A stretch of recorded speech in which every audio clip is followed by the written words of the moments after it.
교회를 방문해 주신 인천남지방 청장년연합회 모든 회원들 감사를 드립니다.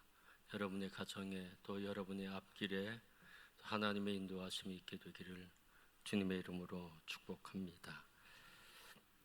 오늘 본문 말씀 하나님의 아브라함에게 주신 말씀이고요. 그 말씀에 순종하는 말씀이 또 오늘 본문 말씀 속에 쭉 기록되고 있습니다. 그 아브라함을 우리는 믿음의 조상이라 그렇게 부르고 있습니다. 그만큼 믿음을 시작하신 가장 모델이 되시는 분, 그분이 바로 아브라함이라고 하는 거고요. 또 다르게 또 표현한다고 하면 오늘 본문 말씀은 아브라함에게 주신 하나님의 첫 번째 말씀이거든요. 그 첫 번째 말씀을 잘 순종했기 때문에 그의 삶 속에 하나님의 임재하심이 있었고요. 하나님의 축복하심 그리고 창대게 되는 놀라운 은혜가 있게 됩니다. 그래서 우리가 신앙생활을 하면서 아브라함만 닮아가면 된다 그렇게 생각합니다. 아브라함처럼 믿음 생활하면 된다 그렇게 우리가 생각해도 좋겠습니다. 오늘 하나님은 아브라함에게 나타나셔서 이렇게 말씀하십니다. 너는 너의 고향과 친척과 아버지의 집을 떠나 내가 내게 보여줄 땅으로 가라 라고 말씀해 주시고 계십니다. 시브리어 원문대로 번역하면 가라, 그 동사가 먼저 나옵니다. 내가 살고 있는 땅에서 라고 말씀하고 계십니다. 가라라고 한 단어는 레크르카 라고 한 단어거든요. 너 스스로 가라 라고 하는 의미입니다. 레크르카라고 한 단어는 내 스스로 가라, 다르게 표현한다면 사람들과 의논하지 말고 가라는 겁니다. 세상 사람들의 조언을 듣지 말고 가라고 하는 겁니다. 만약에 아브라함이 세상 사람들과 의논했다면 그가 하나님 말씀에 순종할 수 있을까요? 고향을 떠날 수가 있었을까요?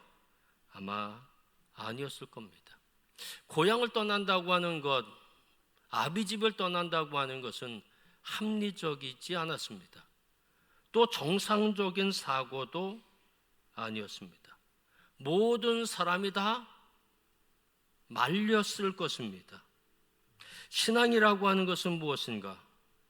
신앙이라고 하는 것은 사람들과 의논하지 않는 겁니다. 신앙이라고 하는 건 오직 하나님의 말씀만 듣고 순종하는 겁니다. 사람에 대해서는 귀를 닫고요, 하나님에 대해서는 귀를 열어놓는 것, 그것이 신앙이라고 하는 것입니다. 다윗이 골리앗과 싸움할 때 사람과 의논했나요? 아마 사람과 의논했다면 그는 골리앗과 대결할 수 없었을 것입니다. 노아가 방주를 건축할 때 세상 사람들과 의논했습니까? 그러면 아마 미쳤다고 얘기했을 것이 틀림없습니다. 아니, 얼마나 많은 비가 오길래 저렇게 큰 배를 지을까? 그것도 산에다가? 그런데 그 배에는요, 키도 없습니다. 운전대도 없었다는 겁니다. 사람과 의논해서 그렇게 지을 수 있을까요? 없었다는 겁니다. 모세가 애굽으로 나갈 때 사람들과 의논했습니까? 그러면 출애굽의 역사를 못 보았을 것입니다. 그는 민족 지도자가 되지 못했을 겁니다. 신앙이라고 하는 것은 무언가? 사람에 대해서 귀를 닫는 것이고 하나님에 대해서 귀를 열어놓는 것, 사람의 이야기를 듣지 않고 하나님의 말씀을 듣는 것, 그것이 바로 신앙이라고 하는 것입니다. 아브라함은 사람과 의논하지 않았다는 겁니다. 하나님 어느 날 독자 이삭을 번제로 드리라고 얘기했거든요. 그랬을 때 그는 사람과 의논하지 않았습니다. 명백한 하나님의 말씀만 듣고 순종했다는 것입니다. 이것이 바로 신앙이라고 하는 것입니다. 오늘 하나님은 아브라함에게 이렇게 말씀하시죠. 너는 너의 고향과 친척과 아버지 집을 떠나 내가 내게 보여줄 땅으로 가라. 내가 내게 보여준 땅으로 가라. 그게 아닙니다. 내게 보여주실 땅, 그 땅으로 가라는 겁니다. 고향을 떠날 것을 말씀했지만 그가 가야 할 곳은 구체적으로 말씀하지 않았습니다. 그렇다고 그 고향을 떠날 만한, 아비집을 떠날 만한 이유를 말씀한 것도 결코 아닙니다. 하늘에서 불이 쏟아질 테니까 너는 거기서 떠나야 된다, 그런 말씀이 아니거든요. 지진이 일어나서 땅이 엎어지고 수많은 사람이 죽을 것이기 때문에 빨리 떠나라고 말씀한 것도 아닙니다.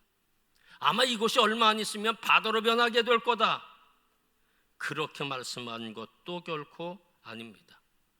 아브라함이 떠나야 할 만한 이유를 말씀해 주지도 않았고요, 또 아브라함이 떠날 만한 이유도 없었다는 겁니다. 누구하고 대판 싸움한 것도 아니고요, 원수진 것도 아닙니다. 그렇다고 아브라함이 사업에 실패한 것도 아니라고 하는 것입니다. 오늘 성경 말씀 보면 참 이상해요. 땅은 자신이 선택해야 되지 않아요. 근데 가보지도 않았어요. 자신이 선택한 것도 아닙니다. 아마 에덴 동산 같았다고 하면 당연히 가야죠. 그러나 가본 적도 없는 곳, 내가 선택하지도 않은 곳, 그런데 하나님이 알지도 못하는 그 땅으로 가라고 말씀해 주고 계십니다. 자신이 가고 싶은 곳으로 가는 것 아니고요, 하나님의 말씀하신 곳으로 가야 한다는 것입니다. 믿음이라고 하는 것은 무엇입니까?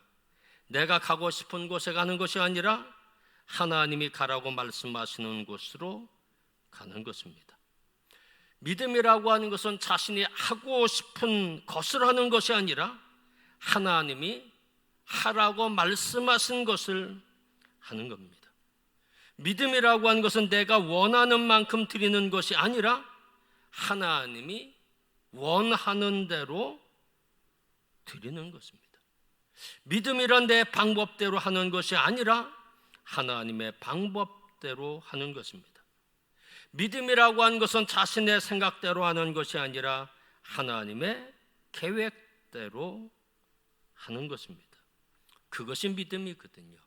결국 믿음을 가지려고 하면 철저한 내려놓음이 있지 않고는 믿음을 가질 수가 없다는 겁니다. 철저한 내려놓음, 모든 걸 다 내려놓는 거죠. 나로부터 떠나는 거죠. 내 생각으로부터 떠나고 내 의지로부터 떠나고 내 주장으로부터 떠나는 것,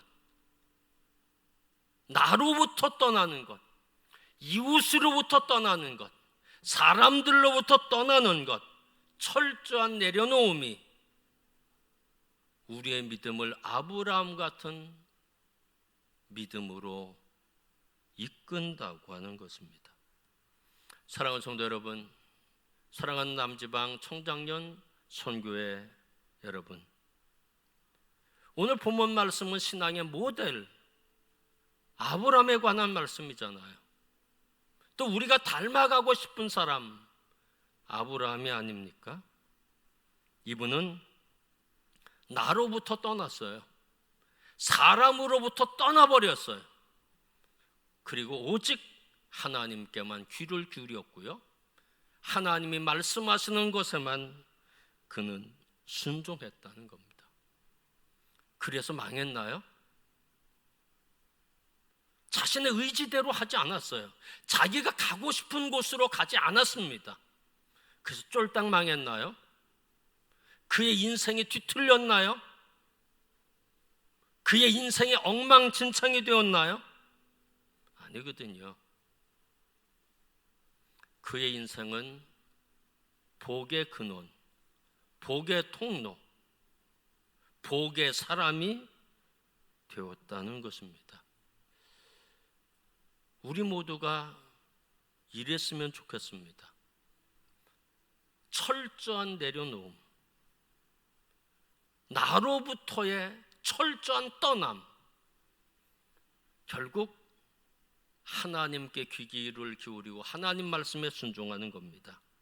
이런 삶이 결국 우리를 아브라함처럼 믿음으로 또 복의 근원이 되게 하는 그런 귀한 은혜가 와지게 될 겁니다. 한번 깊이 생각해 보십시오. 하나님 말씀하셨는데 내가 나를 내려놓지 못하고 무시한 적은 혹시 없는지. 아브라함은 75세 때 하나님 말씀대로 떠났는데 철저한 자기로부터의 떠남이 있었는데 나는 어떠했는지. 그렇지만 중요한 것 과거가 아니라 지금이거든요. 지금 아브라함 같은 믿음이 나에게 생긴다고 하면 우리는 믿음의 사람이 될 것이고요, 하나님이 기뻐하시는 축복의 사람이 될 것입니다. 이런 은혜가 여러분 모두에게 있게 되기를 주님의 이름으로 축원합니다. 기도하겠습니다. 하나님 감사합니다. 철저한 내려놓음 우리에게 필요합니다. 나로부터의 떠남, 그것이 필요합니다. 하나님께만 귀 기울이고 하나님 말씀만 듣고 하나님 말씀만 순종해야 하는데 우리는 하나님 말씀 무시하기도 하고 사람들의 조언을 들어가면서 명백한 하나님의 말씀인데도 불구하고 그것과 전혀 다른 삶의 모습 우리에게 있지는 않습니까?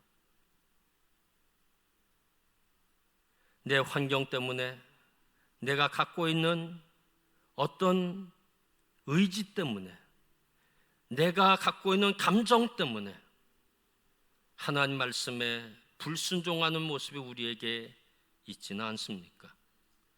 하나님, 불신앙을 버리게 도와주시고 아브라함 같은 믿음의 사람만이 되게 도와주시기 원합니다.